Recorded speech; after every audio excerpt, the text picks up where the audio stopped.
오늘과 내일은 육신의 생각과 성령의 생각, 영의 생각에 대해서 강론하겠습니다.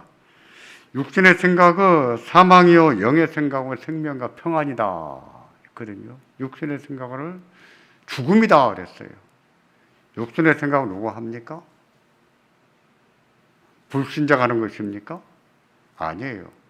그것은 육에 거하는 자 이렇게 표현합니다.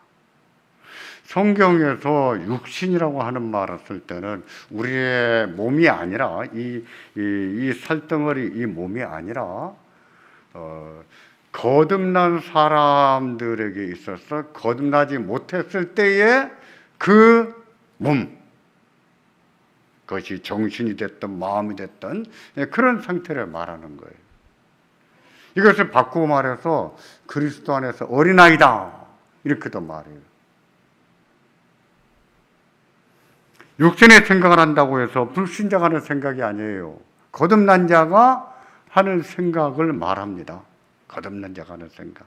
근데 거듭난 자가 육신의 생각도 할 수 있고 영의 생각도 할 수가 있는 것이죠. 사도 요한은 그의 인생 만년에 가이오 장로에게 편지를 보면서 이런 말을 했습니다. 사랑하는 자여, 내 영혼이 잘됨같이 내가 범사에 잘되고 강건하기를 내가 간구하노라. 몇 해 전에 정교인 기도회 때 제가 이 설교하면서 설교하면서 이 말씀으로 몇 차례 설교를 했습니다. 근데 장로교 목사들은 이 본문으로 설교를 좀 안 하려고 합니다. 깊이 합니다. 왜냐하면 순복음교회 조용기 목사님이 이 말씀을 가지고 삼박자 축복론을 만들어냈거든요. 삼박자 구원론. 그거는 굉장히 잘못된 겁니다. 그래서 이 구절에 대한 깊이성이 생겨나 버렸어요. 하지만 이 말씀의 1차적인 강조점은요, 영혼에 있습니다. 영혼에. 육신과 범사가 아니라 영혼이 먼저 잘된 것을 전제해요. 그래서 영혼이 잘된 것 같이 범사가 잘되기를 간구한다라고 했습니다.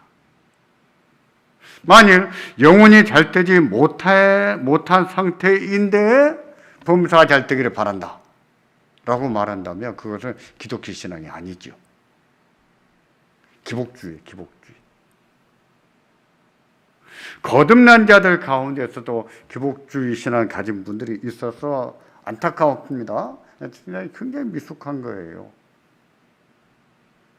하나님은 굉장히 옹졸한 분으로 보는 겁니다.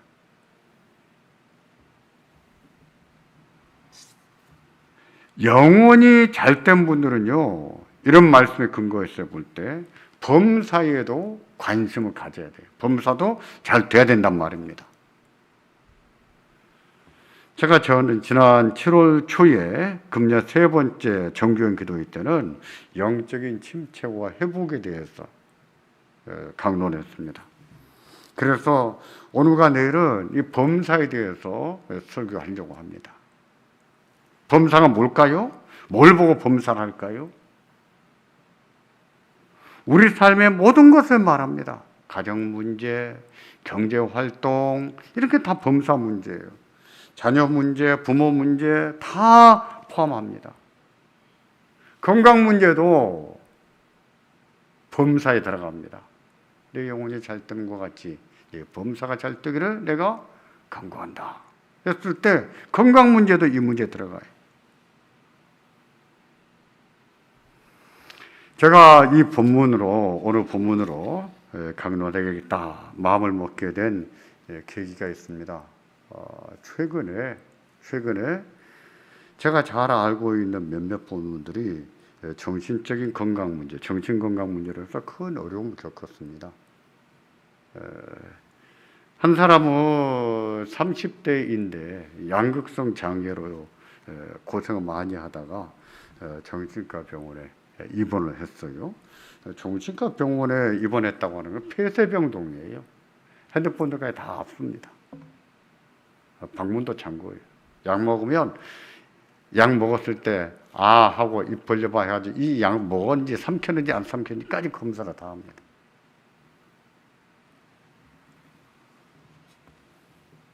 또 한 분은 극심한 우울증으로 고통 겪다가 지지난 주간에 돌아가셨어요. 교회에서 중요한 직분을 맡고 계셨거든요. 믿음으로 살려고 참 애도 많이 썼던 분이세요. 마음도 참 착한 분이었어요. 아주 온화한 분이었습니다. 근데 가만 생각해 보니까 다 착한 사람들이에요. 그래서 요즘은 착하다는 말이 무섭습니다. 착해? 걱정돼요. 어떤 목사님이 저보고 그랬습니다. 그 며느리를 제가 잘 알거든요. 아기 때부터. 목사님 제 며느리가 너무 착해요. 그 말을 듣는데 제가 마음이 편치가 않더라고요. 결국 그분은 아파트에서 극단적 선택을 하고 돌아가셨습니다. 그래서 교회가 얼마나 큰 시험에 들었겠어요. 가족은요. 부모님이 살아계신데 부모님에게는 어떻게 말씀드립니까? 가족 중에 한 사람이 극단적 선택을 하면 그 가족 중 살아있는 가족은 80%가 정신적인 충격을 받는다 그래요. 정신과 상담을 받아야 된다. 이렇게 말하더라고요. 그만큼 많은 충격을 받는 거예요. 이런 것은 범사가 잘 된 게 아니지 않습니까? 그건 아니에요. 저는 그런 문제를 생각하면서 며칠 동안 고민을 많이 했습니다. 믿음은 우울증을 이길 수 없는가?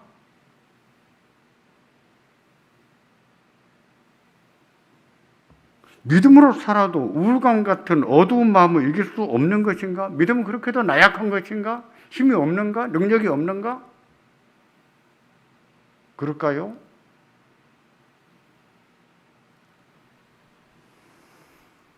그래서 신앙생활 하는데도 불구하고 우울증에 걸릴까요?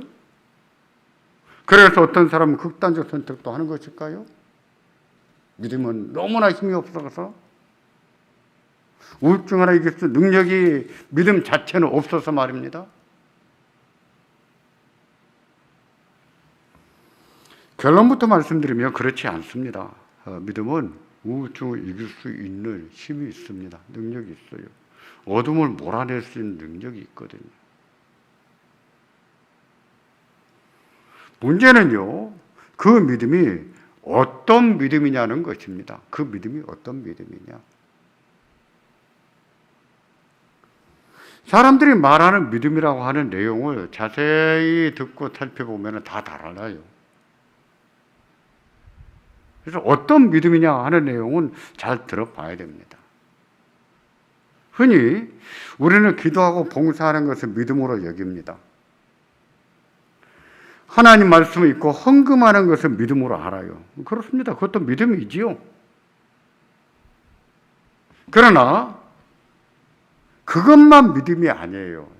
다시 말해서 엄밀하게 말하자면 그것은 믿음이 있기 때문에 하는 행위지 그 자체를 믿음이라고 말하지는 않습니다. 누가 봉사를 합니까? 헌금을 합니까? 믿음이 있어서 하는 행위지 그 행위 자체를 믿음이라고 말하지는 않는단 말입니다. 믿음은 우리 안에 내재해 있는 올바른 지식이고 감정이고 의지입니다. 하나님을 아는 지식이고 하나님을 사랑하는 마음이고 하나님을 신뢰하는 의지예요. 그 믿음은 우리의 전 인격에 자리 잡고 있습니다. 감정에만 자리 잡고 있는 것이 아니에요. 감정과 지성과 의지에 자리 잡고 있어요. 그래서 믿음의 3요소가 뭐냐라고 했을 때는 지정의를 말합니다. 인격의 3요소가 무엇입니까? 지정의예요. 그래서 믿음이 어디에 있느냐라고 했을 때 우리 인격 가운데 이렇게 말해요.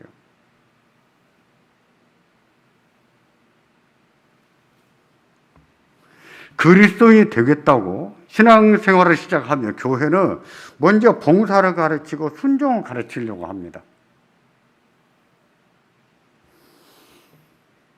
그렇게 해서 봉사하고 헌금하는 것을 믿음으로 아는데, 하지만 그것은 아직 믿음으로 하는 것도 아니고 믿음도 아니에요.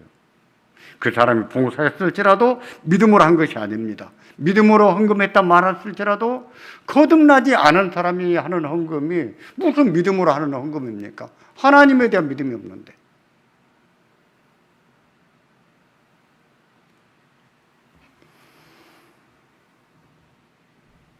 봉사와 헌금과 순종을 가르치기 전에 하나님을 아는 지식을 가르쳐야 됩니다.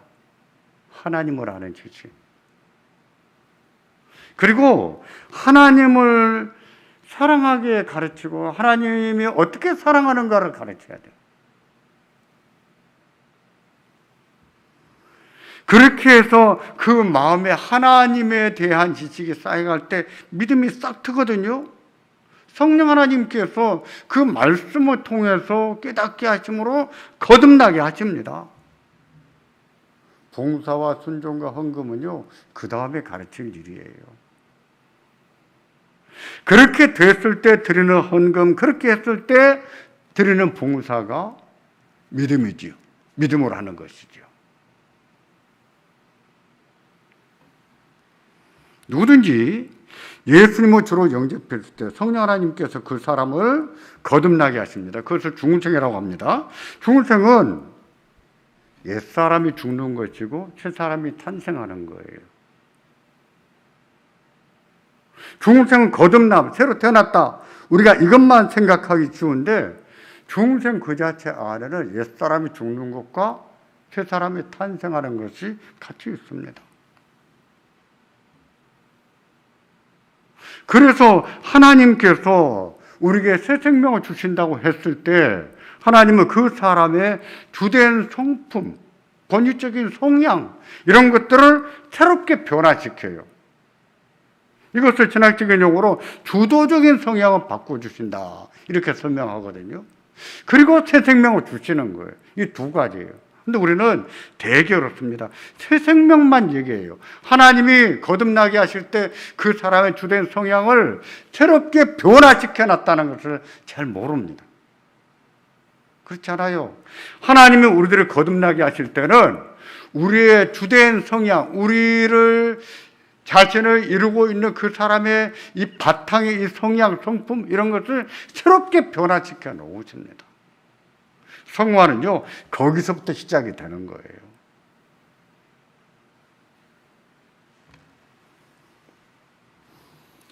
주도적인 성향은 하나님의 말씀을 따라 사는 것을 좋아하는 성품입니다.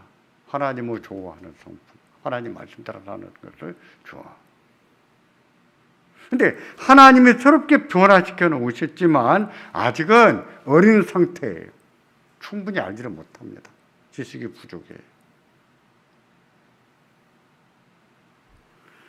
그 변화시켜 놓은 주도적인 성향이 하나님 말씀을 따라 지속적으로 변화가 일어나야 됩니다.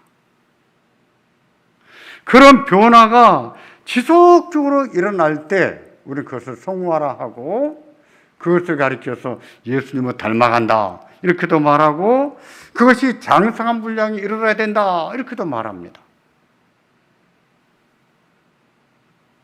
거듭날 때 하나님이 우리들을 새롭게 하셨어요.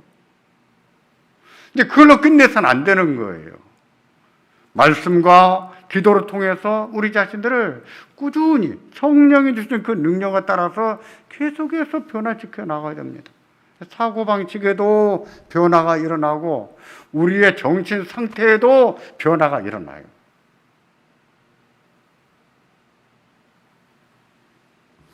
그런 변화가 일어나면 염려를 잘하던 사람도요, 염려를 안 하게 됩니다.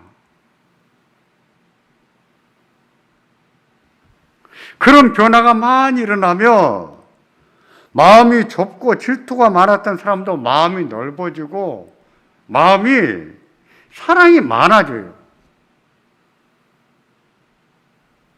그런 변화가 지속적으로 일어나게 되면 마음이 어둡던 사람이요, 마음이 밝아집니다. 기쁘게 살지 못했던 사람들이 기쁘게 살게 돼요. 우리가 예수를 제대로 믿는다면 그런 변화가 우리에게 나타났어야 되는 거예요.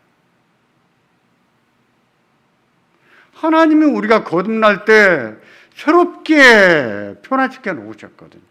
새 생명을 주시고 거기에 하나님 말씀과 기도의 은혜 가운데 성령 하나님께서 꾸준히 변하도록 은혜를 주시거든요.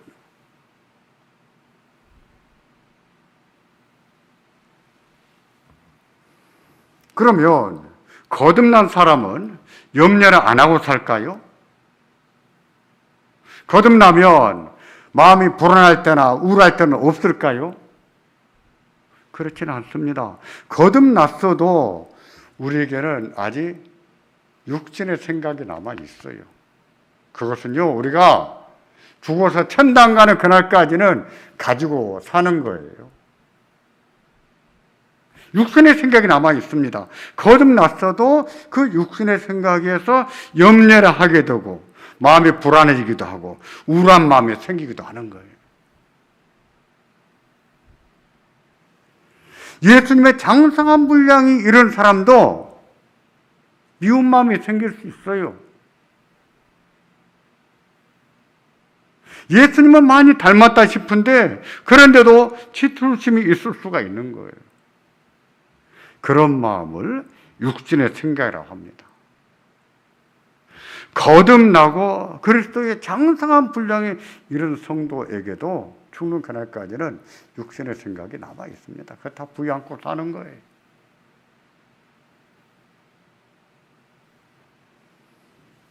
육신의 생각은 성령의 생각이 아닙니다. 육신의 생각은 하나님과 원수가 되는 생각이에요. 하나님과 원수가 되는 생각입니다. 육신의 생각은 하나님 말씀에 순종하지 않게 하는 거예요. 육신의 생각에 따라 행동하면 하나님은 기쁘시게 못합니다. 하나님은 기쁘시게 못해요.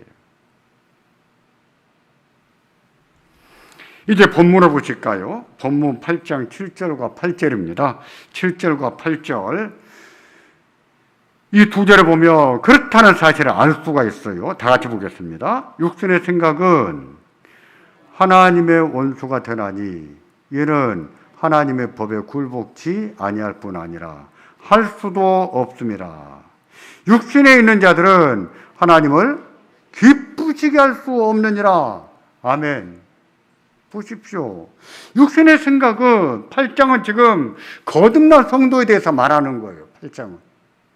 거듭난 성도, 하나님은 의롭다고 하신 그 성도, 그들에게도 육신의 생각이 있는데 육신의 생각은 하나님과 원수가 된다고 했습니다. 하나님 말씀에 순종하지 않고 하나님을 기쁘시게 할 수가 없다고 했어요. 여기서 말하는 생각은요, 헬라어에서 사고 방식이나 정신 상태를 말합니다. 사고 방식이나 정신 상태. 거듭난 사람인데 사고 방식이나 정신 상태는 하나님과 원수가 되는 정신 상태, 사고 방식을 가지고 있다는 뜻이죠. 그럴 수 있어요. 그럴 수 있습니다. 거듭나는데 생각하는 것이 하나님과 원수가 되는 상태. 그 마음의 상태가 하나님이 기뻐하지 않는 마음의 상태, 그런 것을 가지고 산다는 것이죠. 이걸 보고 뭐라고 했어요? 육신의 생각이다 했습니다.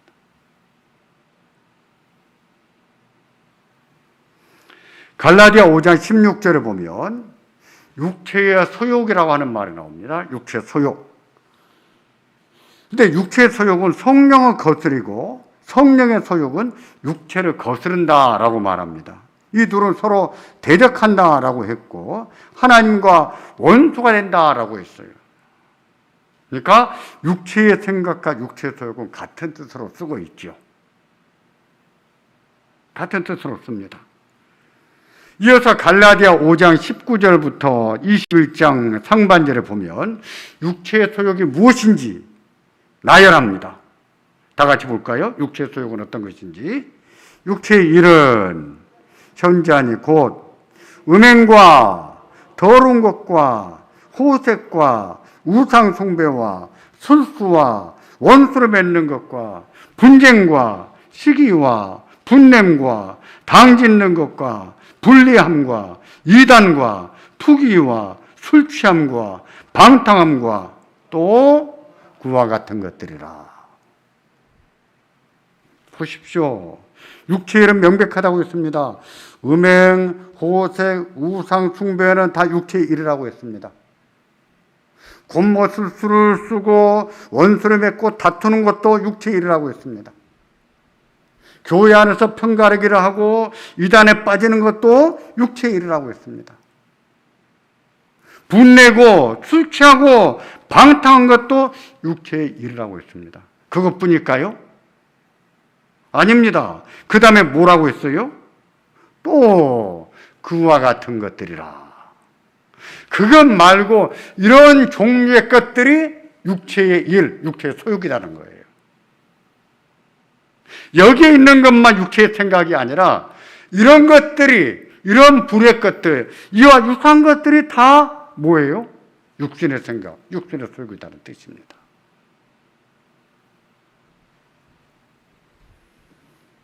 어떤 것들이 있을까요? 염려를 안 하고 살지는 않습니다만은 염려를 자주 하는 것은 육체의 일일까요? 아닐까요? 육체의 일이지요. 일일까요? 아닐까요? 그것도 육체의 일이지요. 그와 같은 것들이라. 마음이 어둡고 우울한 것은 육체의 일입니다. 거듭났음에도 불구하고 죽는 그날까지는 육신의 생각을 부여안고 살아야 돼요. 근데 그것이 너무 작동 걸려서 우리가 성령을 쫓아 살지 못하도록 막을 수가 있죠. 하나님의 뜻대로 살지 못하도록 막을 수가 있죠.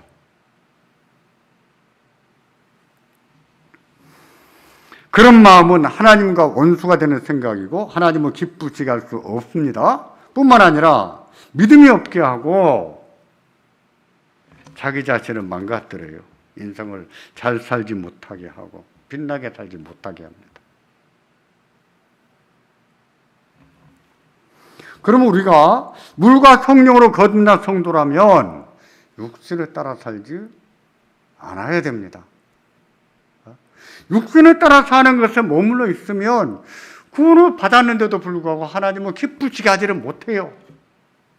하나님과 원수되는 생각을 하고 삽니다.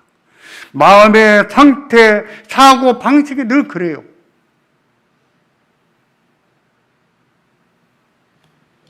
그럼 어떻게 해야 될까요? 어떻게 해야 육체의 생각을 이기고 살까요?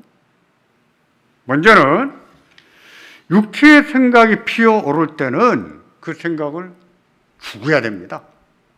죽여야 돼. 육체의 생각을 죽여야 됩니다. 기도할 때마다 육체의 생각이 죽어지기를 기도해야 돼요. 여기에 나열했잖아요. 음행한 생각이 잘 드는 사람은 음행한 생각이 죽도록 기도해야 돼. 술 취하는 사람은 술 취하는 것이 죽도록 기도해야 돼요. 염려를 잘하는 사람은 그 염려 잘하는 것이 죽도록 기도해야 돼요. 자기 삶이 고달프다고 해서 자기를 비참하게 여기는 사람은 그 비참하게 여기는 마음을 죽여야 돼요. 힘들고 어려운 일 있다고 해서 우울하게 지낸다면 그 우울한 생각을 죽여야 됩니다.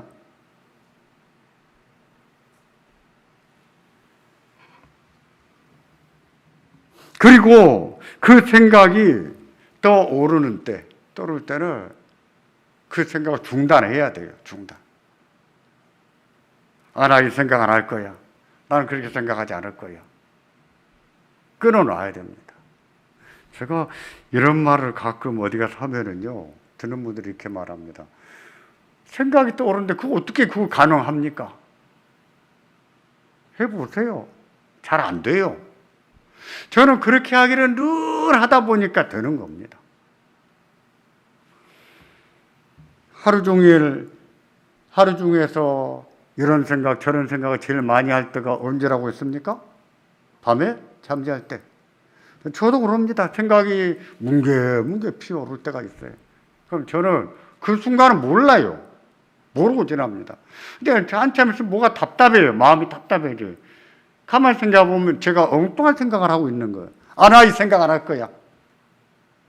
저는 그렇게 합니다. 나 이 생각 안 할 거야. 저한테 그렇게 말합니다. 근데 그렇게 하기를 오랫동안 저를 훈련해 왔어요. 저는 그게 돼요. 해보지도 않은 사람들은 안 된다고 말하고 몇 번 하다가 안 된다고 해서 포기한 사람들도 안 된다고 말해요. 아니요. 됩니다. 로마서 8장 13절과 14절을 붙이겠습니까? 다 같이 보겠습니다. 너희가 육신으로 살면 반드시 죽을 것이로되 영으로서 몸의 행실을 죽이며 살리니 무릇 하나님의 영으로 인도함을 받는 그들은 곧 하나님의 아들이라. 영으로서 몸의 행실을 죽이며 살리니, 여기서 말한 몸의 행실은 육신의 생각입니다. 육신의 생각이 떠오르면 어떻게 하라고요? 영으로서 몸의 행실을 죽이라. 영으로서, 이 영은 성령이에요. 성령의 의지에서 죽이라 이렇게 말하지 않았습니까?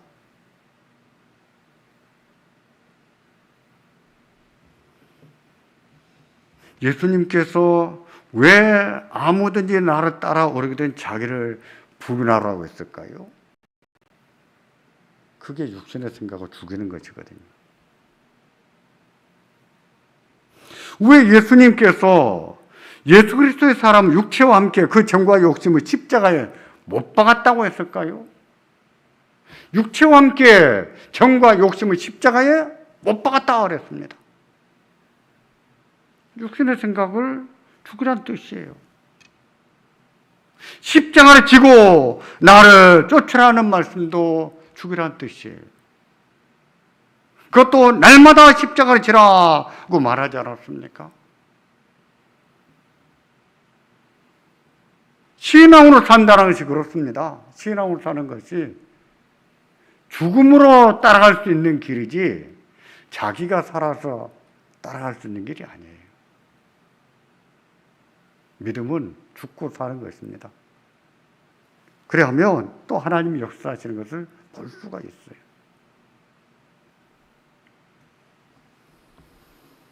염려하는 마음이 뭉게뭉게 구름처럼 잘 피어오르는 사람이 있습니다. 어떻게 될까요? 나 염려 안 할 거야. 일따라 이런 노력들이 필요해요.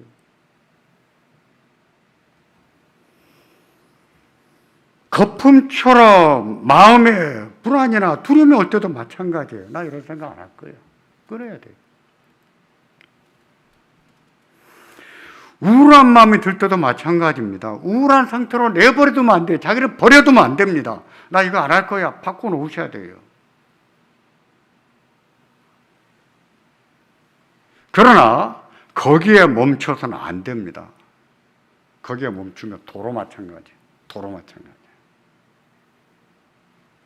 그래서 두 번째가 중요합니다. 두 번째는 육신의 생각을 버리면 그 자리에 성령의 생각으로 채워야 돼요. 성령의 생각을 채워야 됩니다. 육신의 생각을 버렸다고 다 된 게 아닙니다. 그것으로 다 된 줄로 알면 육신의 생각이 도로 들어와요. 그래서 육신의 생각을 버렸으면 성령의 생각을 품으셔야 됩니다. 성령의 생각.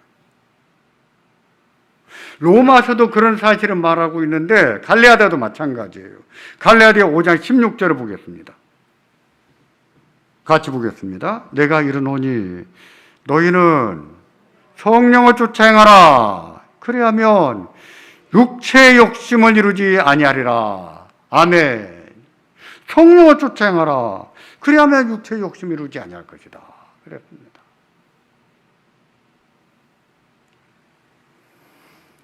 성령을 쫓아 행하는 것이 무엇일까요? 그것은 성령을 따라 사는 것을 말합니다. 바꾸고 말하면 하나님 말씀을 따라 사는 거예요. 로마서는 육신의 생각과 영의 생각으로 대조했지만 갈라디아서는 육체의 소욕과 성령의 열매로 대조합니다. 성령의 열매와 육체의 소욕을 대조해요.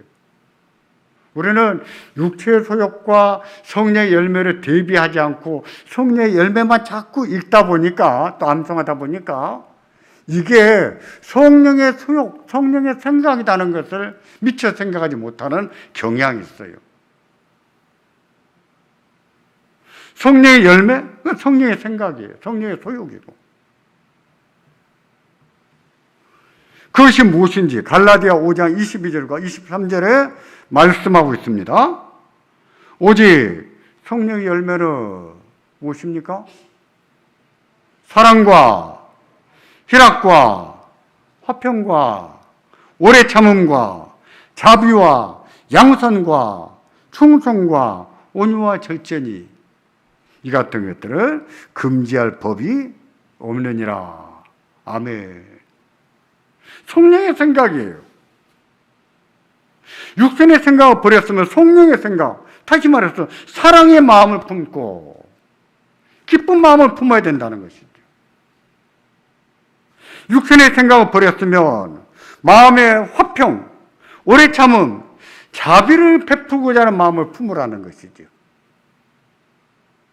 육신의 생각을 버렸으면 이와 같은 마음으로 채울 때 이 마음들은 금지할 법이 없다라고 했는데 육신의 생각이 성령의 생각을 이겨볼 수 없다는 뜻입니다. 그렇습니다. 육신의 생각을 성령의 생각을 이겨볼 수가 없어요. 따라서 우리는 힘들 때가 있어도 넉넉히 이길 수 있어요. 염려가 많이 될 때가 있으나 그 염려를 버리고 염려하지 않으면서 평안하게 살 수가 있고요. 우울한 생각이 들어서 우울한 마음에 사로잡힐 때가 있으나 성령의 생각으로 말미암아 그 마음이 평안해지고 기쁨을 가지고 살 수 있어요.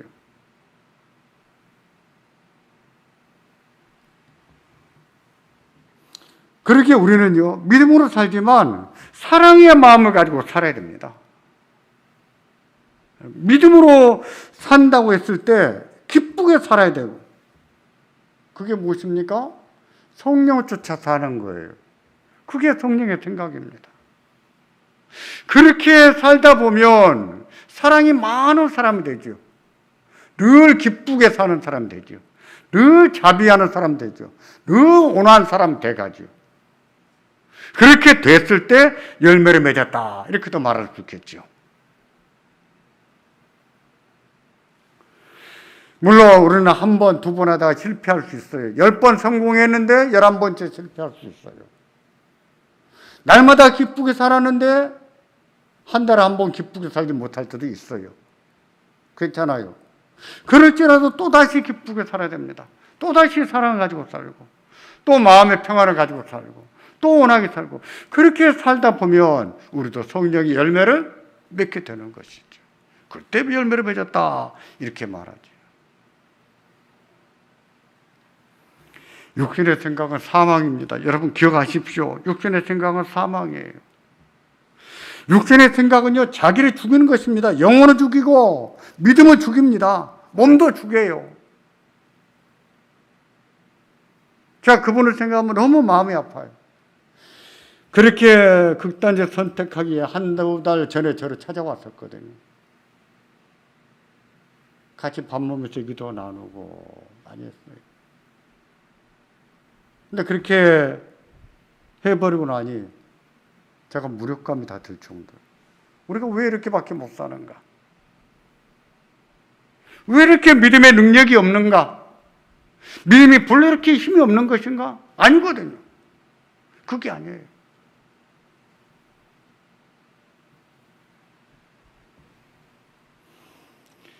육신의 생각은 사망이지만 성령의 생각은 생명과 평안입니다. 우리 영혼을 평안하게 하고 또 우리의 마음과 몸을 살립니다. 영의 생각은 생명과 평안이에요.